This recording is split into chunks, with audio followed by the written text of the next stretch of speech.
Welcome. You have entered the realm of 1111 Talk Radio. Your host is Simran. It's time to discover your own language with the universe. Empower yourself, broaden your mind, open your heart, and discover who you are. Now, here's your host, Simran. Hello and welcome. I hope you are doing well. During this Mercury retrograde season, it comes around pretty often. And once again, we are invited to go within while we're also invited to have an expanded outlook on ourselves, on others, and on the world. I had a beautiful conversation with a young man this week, and he was wondering about God. He was wondering about conversations and how to have these conversations and why these conversations happen. And I was interested to find out that he was unaware of the distinction between religion and spirituality. He didn't know the difference. He didn't understand and thought they were one and the same. And I think we're at a really critical time right now where we see younger generations actually moving away from many of the religions, and they are engaging more in spirituality.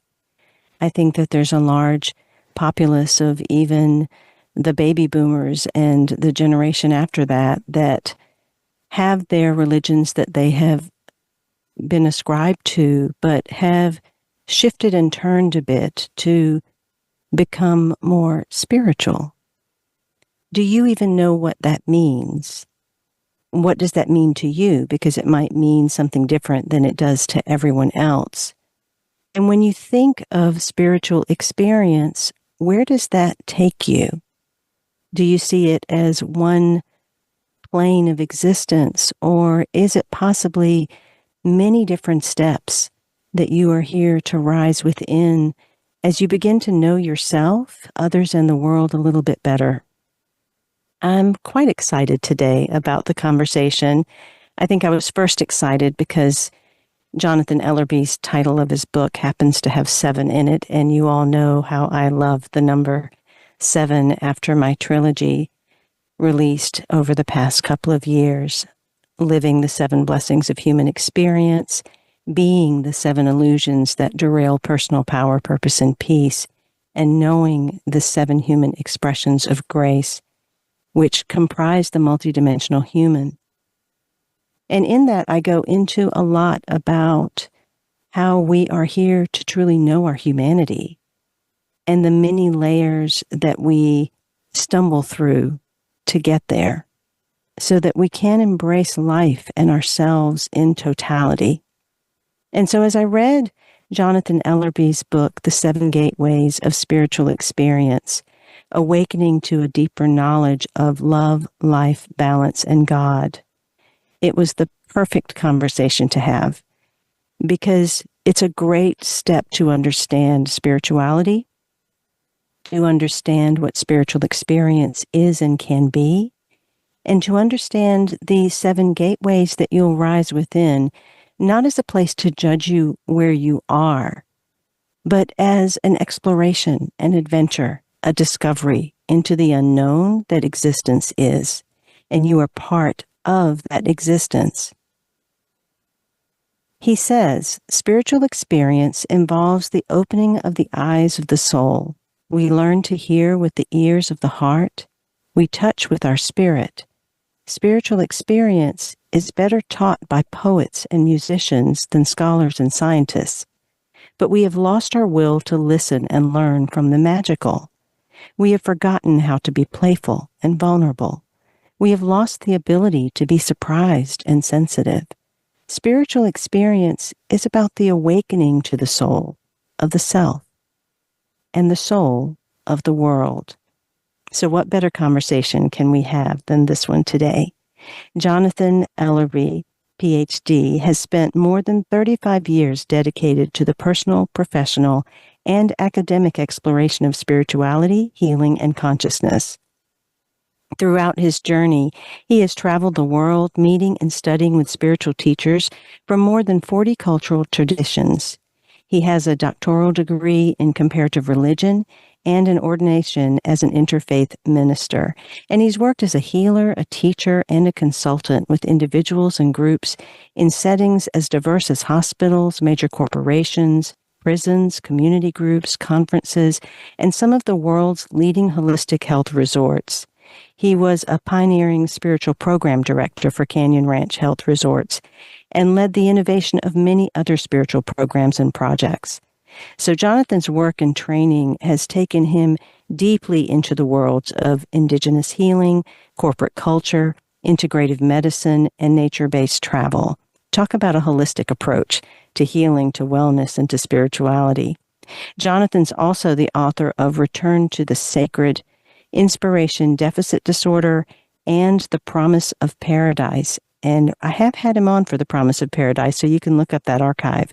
But today we're talking about his book, The 7 Gateways of Spiritual Experience, Awakening to a Deeper Knowledge of Love, Life, Balance, and God. Welcome back, Jonathan. It's great to have you on. It's an honor to be here with you and a pleasure. I love a lot of what you had in the book because you provided so many stories of individuals having such a range of spiritual experience, which allows an individual to perhaps gauge the magical wonder that is around them, even in the ordinary, but also have something to look forward to as they're journeying down their own path. I started off talking about the distinction between religion and spirituality.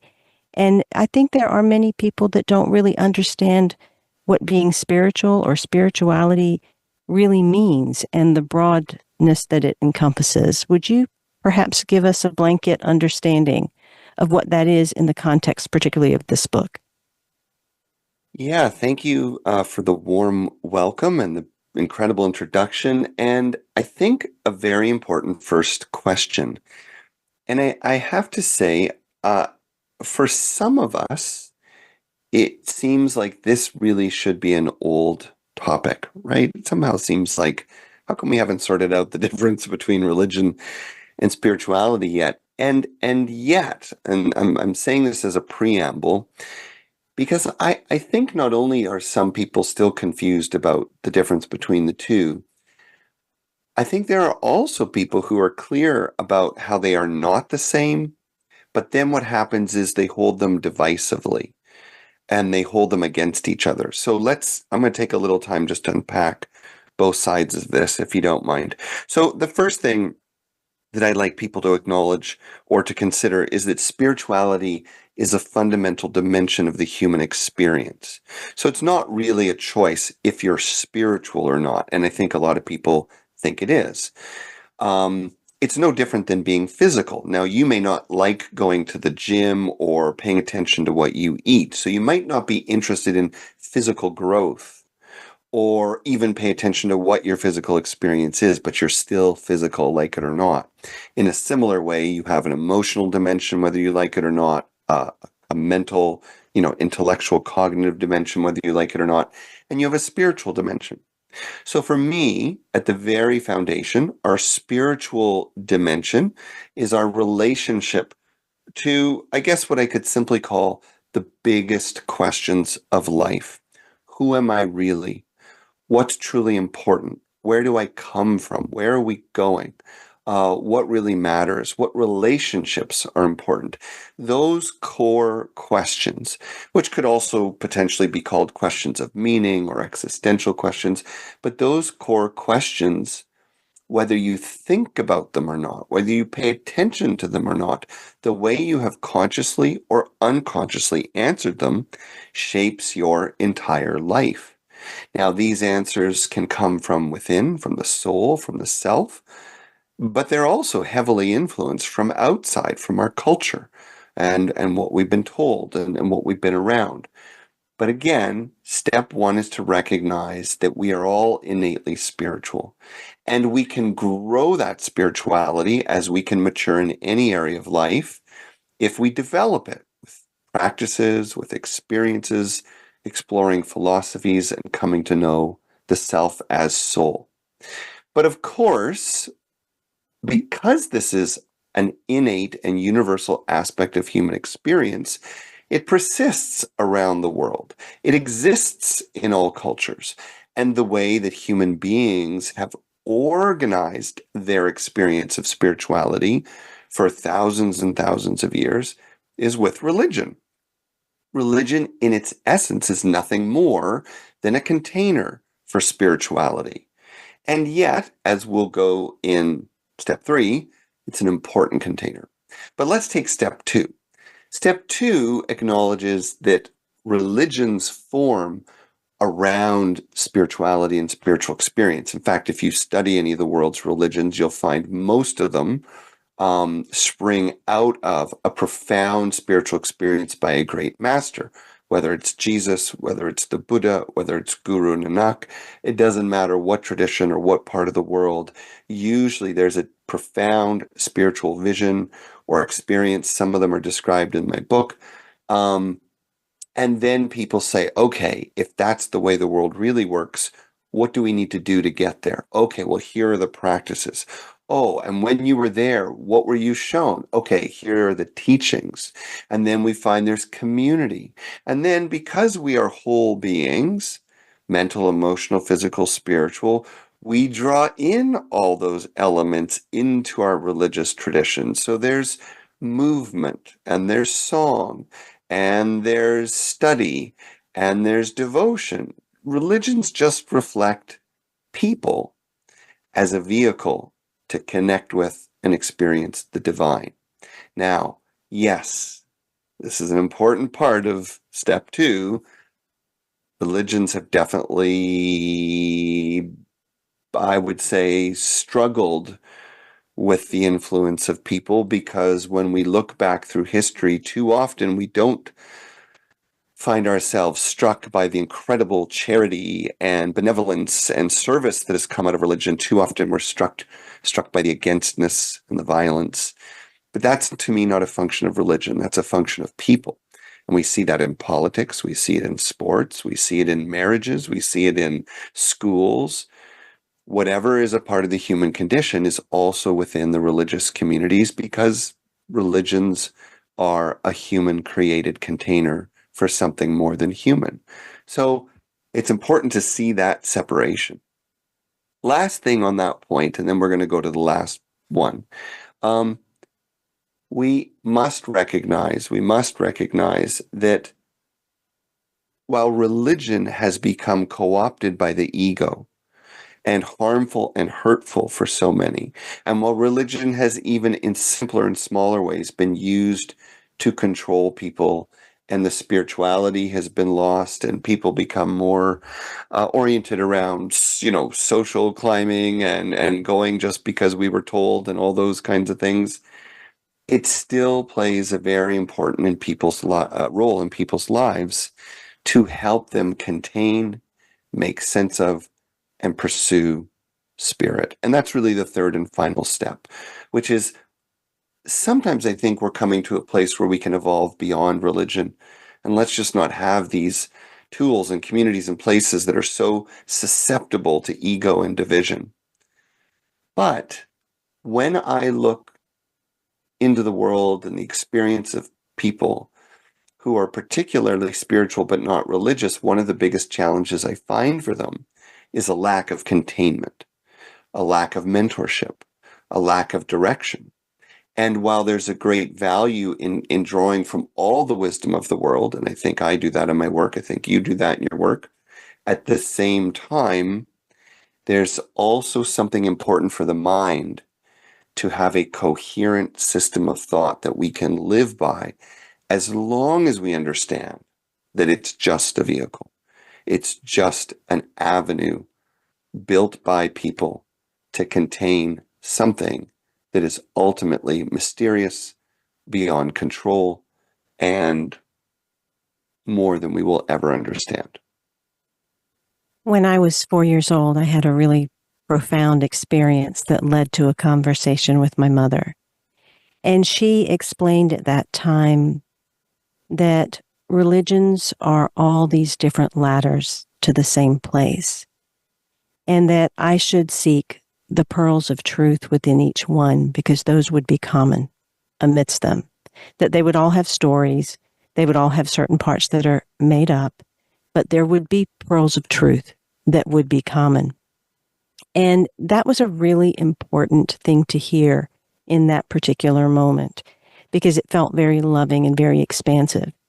It was also the moment where I realized these ladders are a relationship. They're a relationship to something bigger than me. They're a construct to get to something bigger than me. And then that relationship is going to help me get to me. And I don't know how I knew that at 4 years old, but that's what came about. And so when we talk about spirituality, it really is a relationship that we're engaging on deeper levels of awareness. And as I read through your beautiful book, The 7 Gateways of Spiritual Experience, and I looked through the 7 different gateways and where they take you, they are deepening levels of relationship to self, other, and the world. Can you talk a little bit about how relationship plays into this in terms of mind, heart, body, soul? Absolutely. That is a beautiful, beautiful observation and an important one. And for I should say, wow, how lucky you were, how blessed to have a mother like yours, who either had the natural wisdom or the cultural background to understand that these are all different paths to the same source.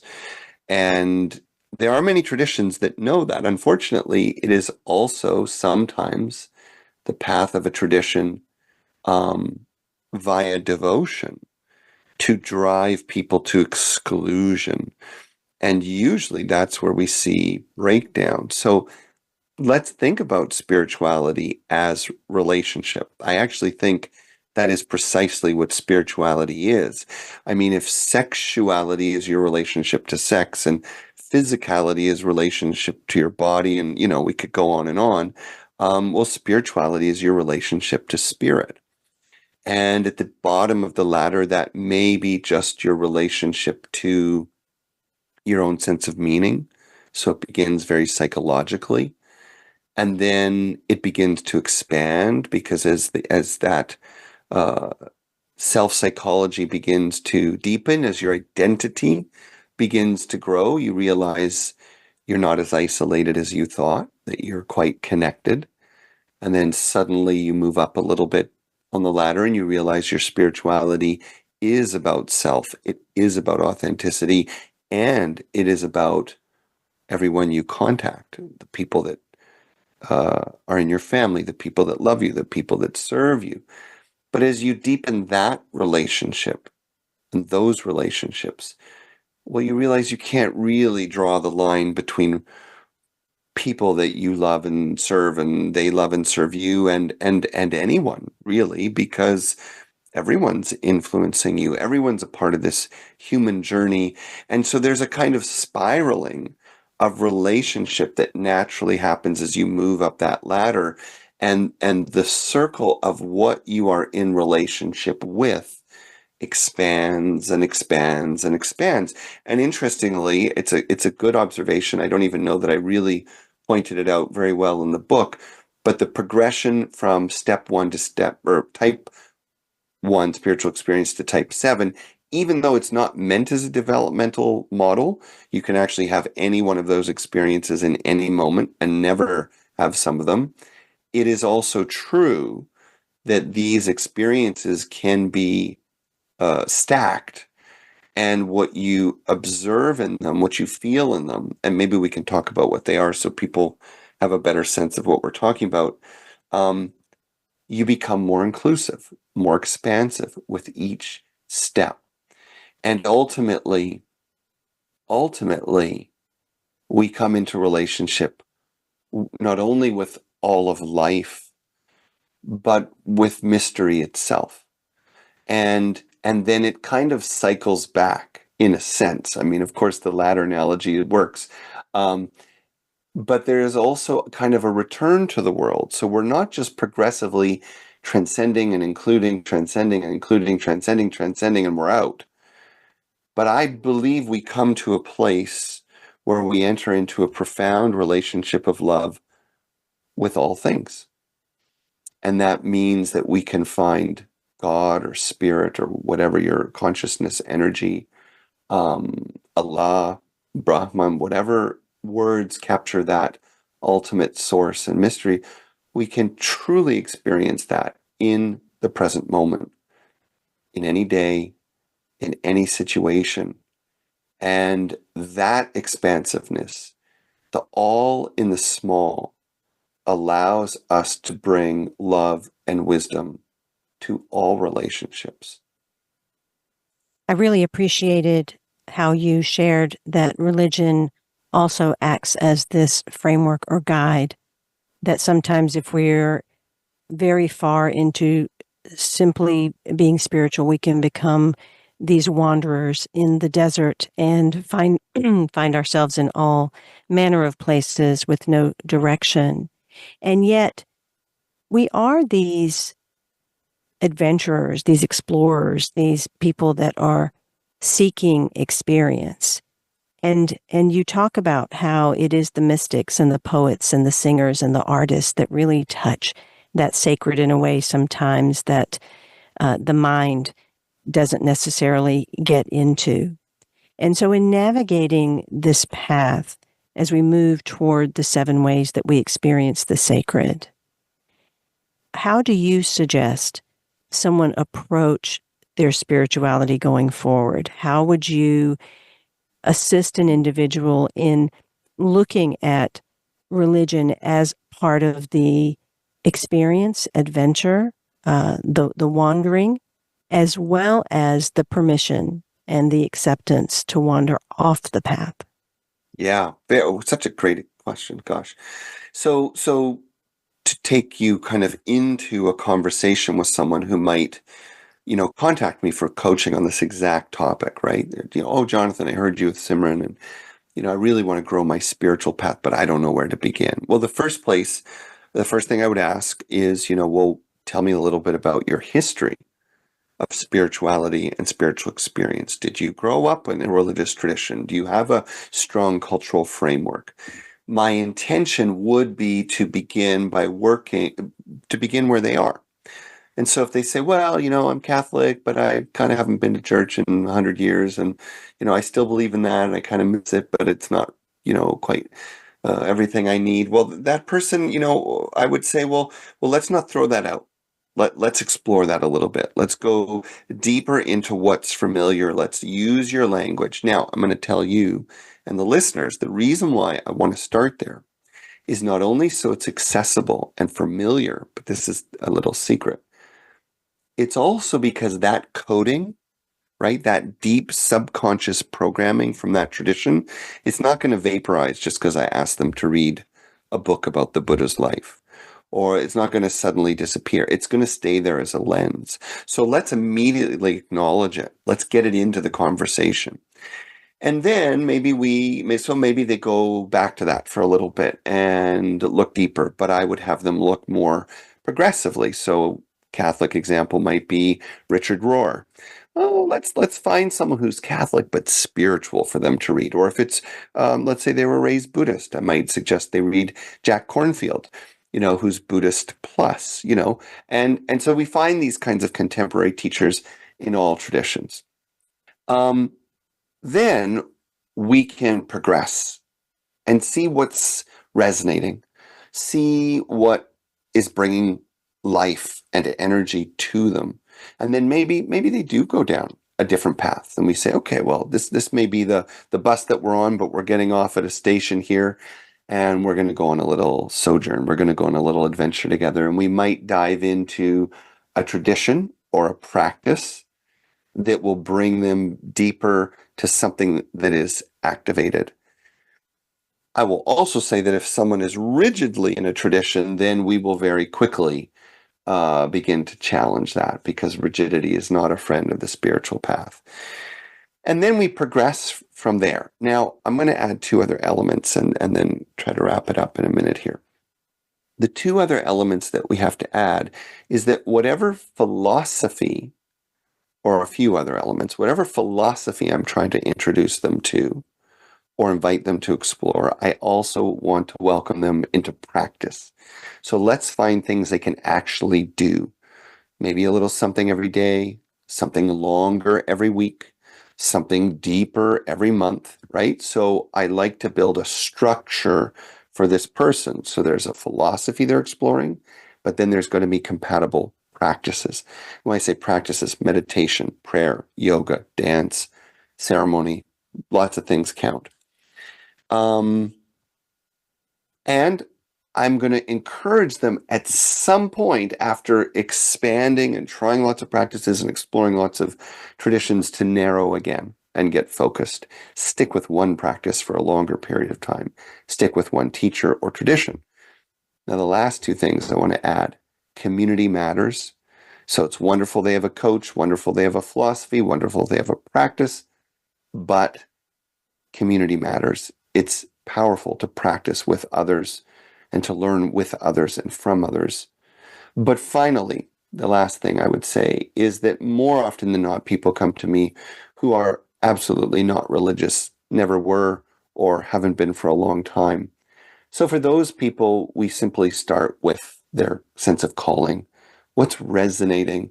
If they closed their eyes and just had to step into another time or another world, where would they go? What religion would they choose? What spiritual master speaks to them? And then we would build it from there. So that's a bit about how I might work with someone. From my early days of 1111 starting to come into my world, I was given two statements. You are not on a journey. You are the journey. And the second one was, you are not just experience. You are experiencing itself. As you move through Jonathan Ellerby's book, The 7 Gateways of Spiritual Experience, Awakening to a Deeper Knowledge of Love, Life, Balance, and God, you encounter the sacred. You encounter a map of the sacred, which will help you understand what you may discover, what you aspire to, and what you experience. You must not get attached to or addicted to. Each practice and spiritual path is a vehicle that may take you into any number of experiences. And these experiences are the terrain that form a range of predictable territories that span the human experience of God and the spiritual world. This book will guide you through the landscape of spiritual awakening. He calls it a map of spiritual experiences, or the geography of the sacred.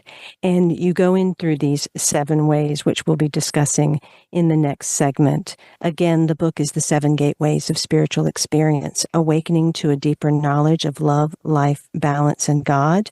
And if you want to pick up his other books while you're getting that one, you can also look up Return to the Sacred, Inspiration Deficit Disorder, and The Promise of Paradise. Jonathan also has a journey to Africa in October 2025 if you're interested in having a spiritual journey and seeing all that experience entails. And he is beginning a weekly live community gathering called the Wild Sabbath Gathering, which centers around ceremony and spiritual practice, along with digital detox. You can find out more about all of these things at jonathanellerby.com. That link is in the bio description, but it's Jonathan Ellerby, ELLERBY.com. We'll be back with more of the 7 ways we can experience the sacred, including the experiences of truth and beauty, ordinary magic, the spirit world, the cosmic self, divine energy, formless spirit, and pure consciousness, right after these messages.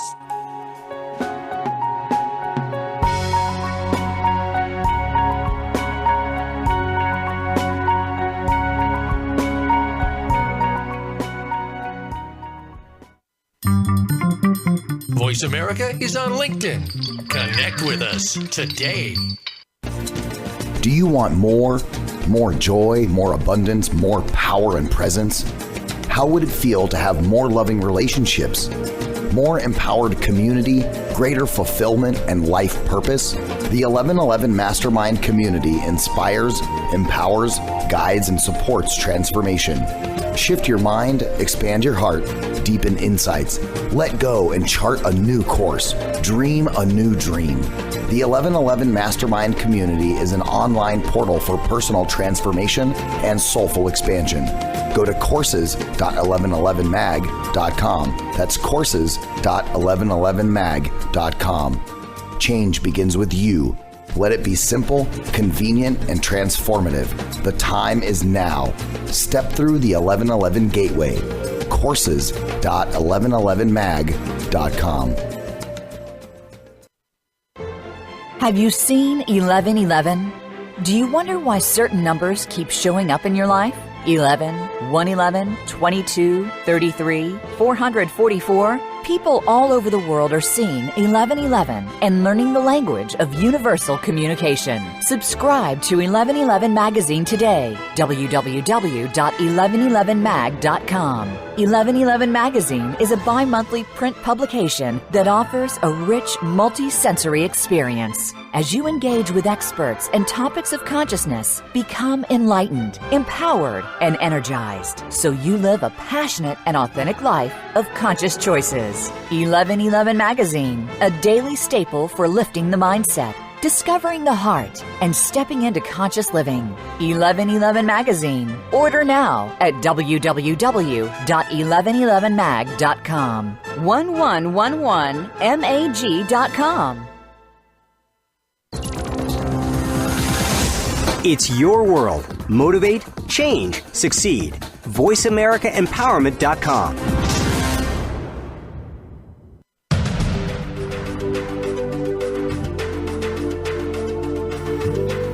You are listening to 1111 Talk Radio. Simran is an award-winning author, publisher of 1111 Magazine, powerful speaker of wisdom, and a life mentor. Find out more at IamSimran.com. Now, back to 1111 Talk Radio. Take a deep breath and center in and allow yourself to feel into the sacred. Allow yourself to feel into how you explore spirituality and how connected you feel to yourself or the world or to the people around you. Consider if you're really busy and distracted, if you're always on your electronics, if you actually have spaces in your day, if you allow yourself to get bored, if you take walks, if you play, and whether or not you have hobbies. All of these things are important as you begin to know yourself, and they are part of your own spiritual experience. Dr. Jonathan Ellerby says that part of the great power and importance of experiencing the spiritual world is to not only connect you with answers to questions and healing for life's wounds, but it means to correct your vision. And as we enter the world of spiritual experience again and again, we begin to realize that our world, our experience of the world, and our story about it is profoundly limited. As such, all the pain of life becomes small in the vastness of this universe, and the universe is beyond. So pain then becomes a gateway to connect with the human condition, and the remembering that we are never alone and always connected. Our joys become richer in the light of spiritual experience as we start to see them as portals to life's true nature. This is from Jonathan Ellerby's book, The 7 Gateways of Spiritual Experience, Awakening to a Deeper Knowledge of Love, Life, Balance, and God. And if you will explore his website, jonathanellerby.com, you will discover his other books, his podcast. You will discover that he is starting a weekly live community gathering called Wild Sabbath Gathering, which does center around ceremony and spiritual practice. And if you are in need of that digital detox, if you are too distracted and need some centering, then you want to be a part of that community. You can find out more about him again at jonathanellerby.com, and his previous books are Return to the Sacred, as well as Return to the Sacred Inspiration Deficit Disorder and the Promise of Paradise. Welcome back, Jonathan. I want to talk a little bit about the sacred, about how we bring that more into our lives and as the doorway into recognizing and allowing these experiences that you're talking about. Oh, so there's something, I mean, of course, every question you ask, I've just realized, is a day's discussion. When you mention the word the sacred, a few things immediately come to mind, which is there is an inner way to think of the sacred and an outer way, and I invite people to embrace both. The inner way is to acknowledge that we all have a natural internal capacity to experience a sense of awe, wonder, reverence, and that is what many of us know as the sacred. So when we have those feelings, we describe it, what we're experiencing, as sacred. And that is important and valid and valuable. However, in the modern world, we sometimes reduce the sacred to that alone, as only defined by what we personally experience. And yet what I like to invite people to consider, especially in the book, is that there is an entire world out there, and I would even argue worlds out there, worlds beyond the ordinary, worlds beyond the material, in which the sacred dwells whether we experience it or not. That it's essentially waiting, that the spirit world is waiting, the energetic dimension of life is waiting. God, known in all forms, remains waiting. And so the sacred is both an adjective, but it's also a noun. And in the end, as we come to understand those two, just to continue the metaphor, it becomes a verb, right? It becomes a way of living in relationship with both the feeling and these other dimensions of our world, which are being revealed through spiritual experience. I love the multidimensional approach to the words. I talk about that in my own trilogy, about how language has as much multidimensionality as we do as human beings. And we live in this realm that is actually paradoxical.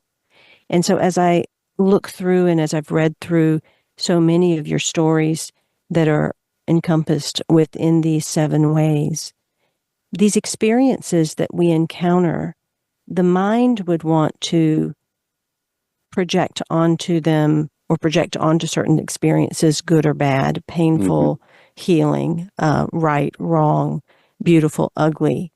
And let's take the first one, the experience of truth and beauty. The mind is going to look at truth and beauty one way, but that too is paradoxical and has that multidimensional component when we look at language, because beauty can be found in what we find aesthetically pleasing or feeling good.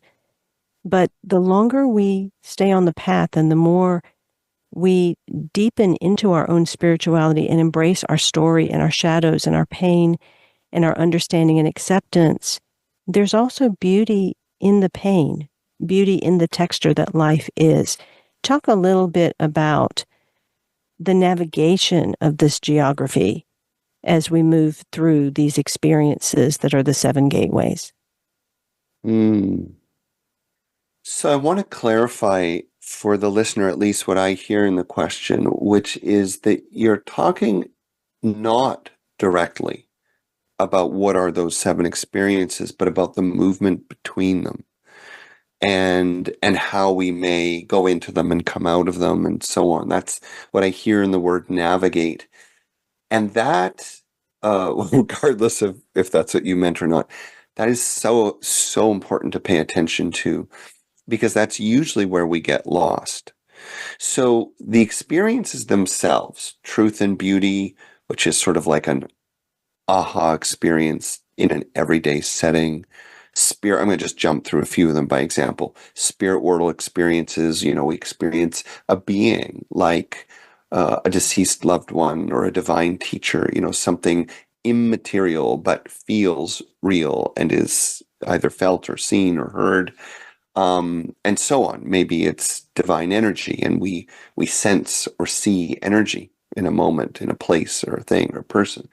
These experiences, when we are in them, one of the hallmarks, and William James wrote about this over 100 years ago in his classic, The Variety of Religious Experiences.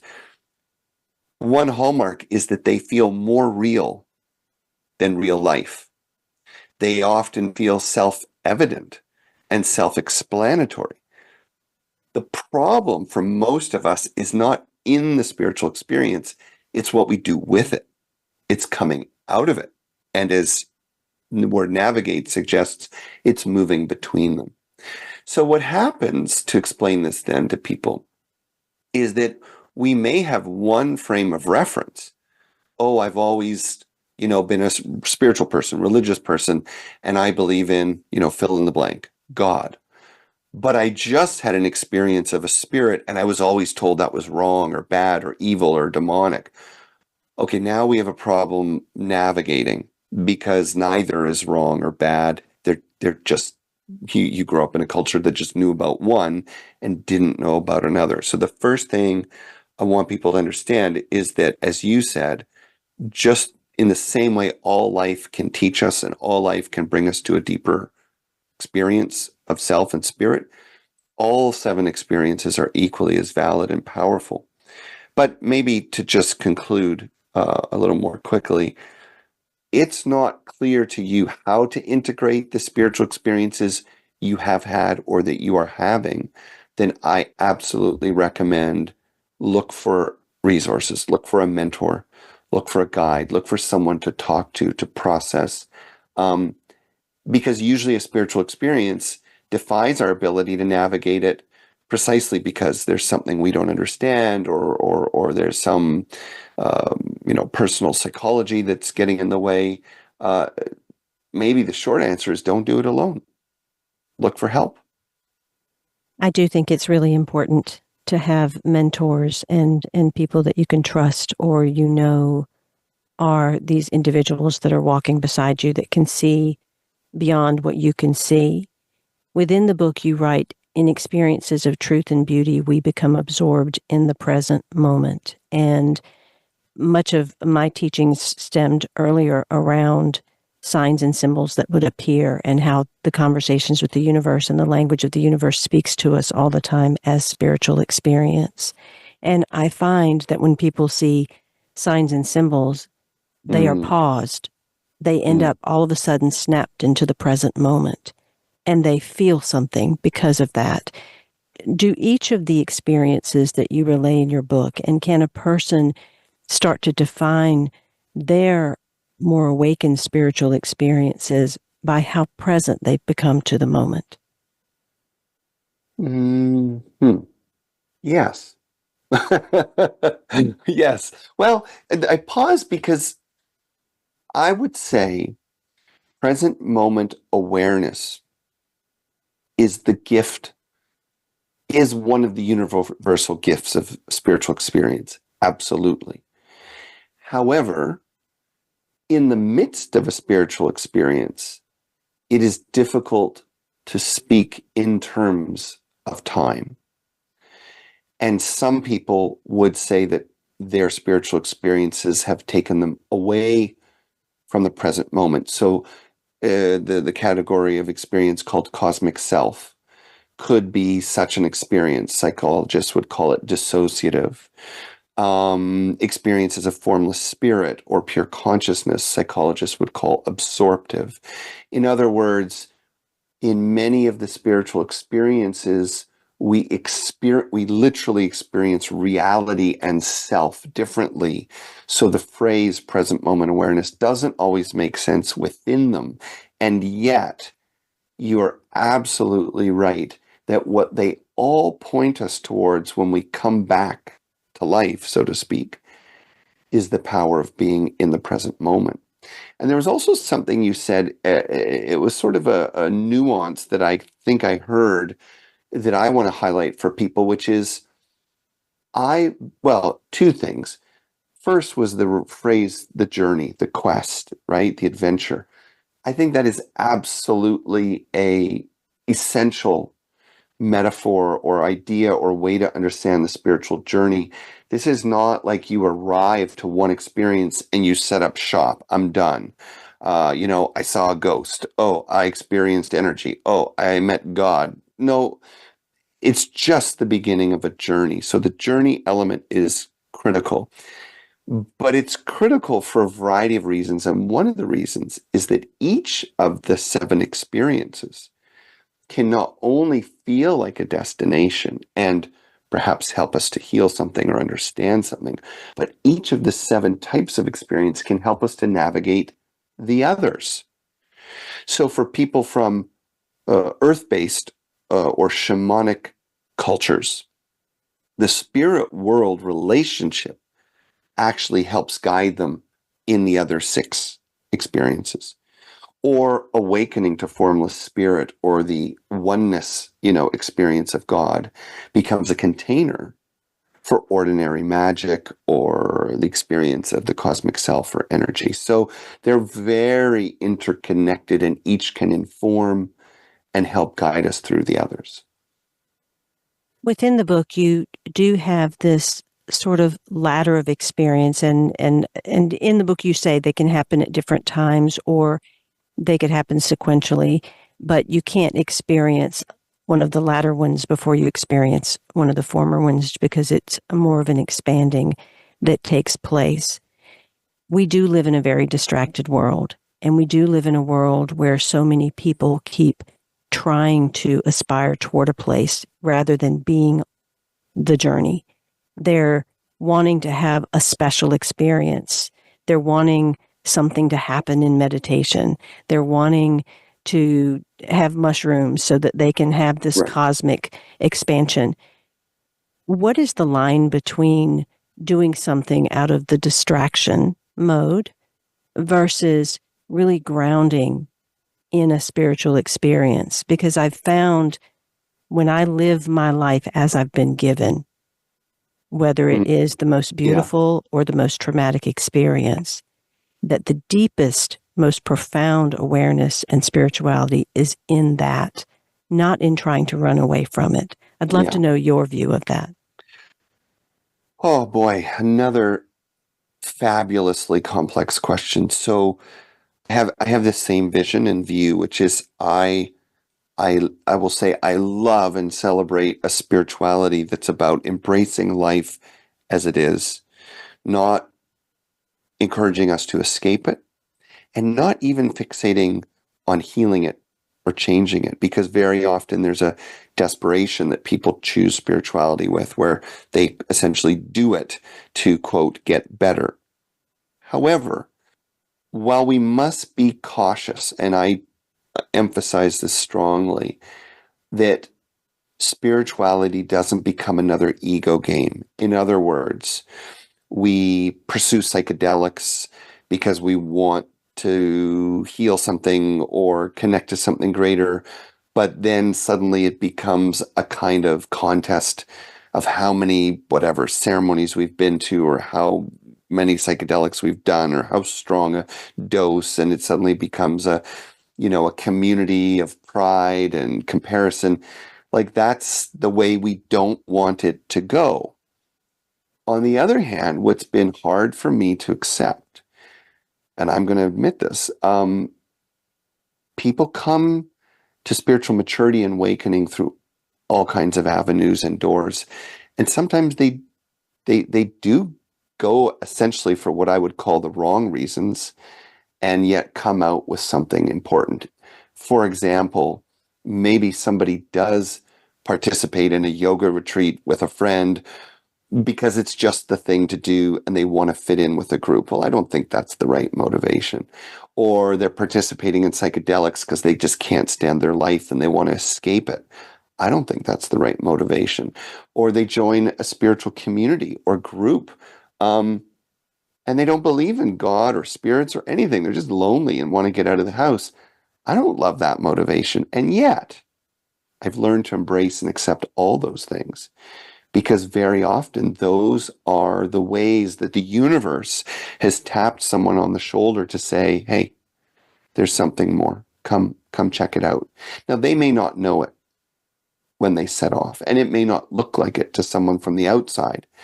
But I'd say the place where we pay attention is to the way it unfolds over time.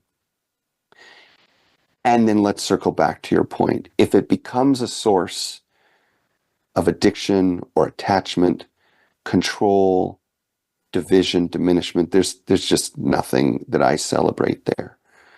But if it awakens you to the oneness of life, if it connects you to the present moment, if it brings you closer to personal authenticity and empowerment, then whatever you're doing is probably good. Probably keep going. You have a very, very powerful passage in the book where you say you have to go slow, approach things with respect, and learn how to protect yourself spiritually. The spirit world is real, and if you don't know what you're doing, you should always ask for help or let someone else do it. And I think that we have become a casual society. I think a lot of our trauma and fight and flight that we've experienced, not just from childhood, but the increased intensity of the past few years, does have an effect of making people very casual and sometimes distracted or escapist in how they approach things. And so talk a little bit about this slow and respectful way of approaching one's own practices, spirituality, or even entree into discovering themselves. Yes, thank you. You know, this, I have to say, this is probably one of the greatest gifts that I received in time with Indigenous community and my own extended Indigenous family, which is that now I'm generalizing, and I'll still call myself an outsider just to be respectful. But there is a general, pattern or approach that we find all over the world in Indigenous communities that says that true spiritual maturity is earned, not learned. It's something experiential. It's not intellectual. And it takes time to integrate in modern language, I would say, into the energy body, into the psyche, into our lives. And that when we rush, which is kind of how we've been groomed as Western consumers, again, I'm generalizing because I don't really know who's listening, but in general, we've almost been taught the opposite, that if something takes too long, it's not worth our time. If something doesn't come easily, move on to something that does. That's just not my experience of the spiritual path. And really, I don't mind, speaking as though I know something, but I'm quick to tell people I began my journey, and I think this is evident in the book, I would say with some self-awareness around the age of 10, never deviated from this path, have done, countless degrees. And as you in the intro, studied with all these masters, and I still have mentors. This has been over 4 decades of study, and I'm still just at the beginning of what it means to be a spiritual being on this earth. It's an infinite journey. And anyone who says they've got it down or they've mastered it or they don't need to learn anymore, I don't know what the heck, they're talking about, because if it's infinite, and it is, and if it's about love, and it is, and if it's about connection and relationship, and it is, then it's ever evolving, and it deserves your time, your patience, your investment. And that also means being kind and loving to yourself as the journey unfolds, because it gets rough at times. No truer words have ever been spoken. In a moment of letting go, a moment of surrender, life reveals its inner beauty, and it's clear how the sacred permeates all things. It was such a powerful reminder that there is always beauty, wisdom, and design in the world, if only we have eyes to see it. Often spiritual experience is no more complex than letting go of all we want to simply appreciate what is. This is from Dr. Jonathan Ellerby's book, The 7 Gateways of Spiritual Experience, Awakening to a Deeper Knowledge of Love, Life, Balance, and God. I highly recommend you get it and learn about these 7 gateways.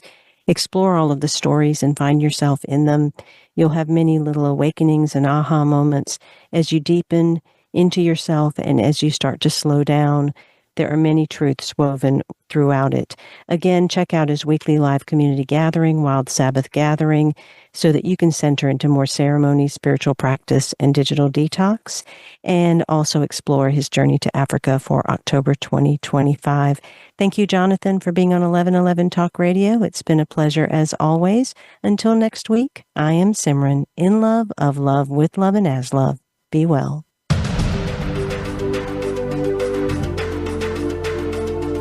Thank you for opening your mind to a new reality, your heart to greater compassion, and your experience of aliveness with 1111 Talk Radio. Join host Simran next Tuesday at 8 a.m. Pacific, 11 a.m. Eastern Time to step through the gateway of conscious living here on the Voice America Empowerment Channel. Remember, you are not on the journey. You are the journey.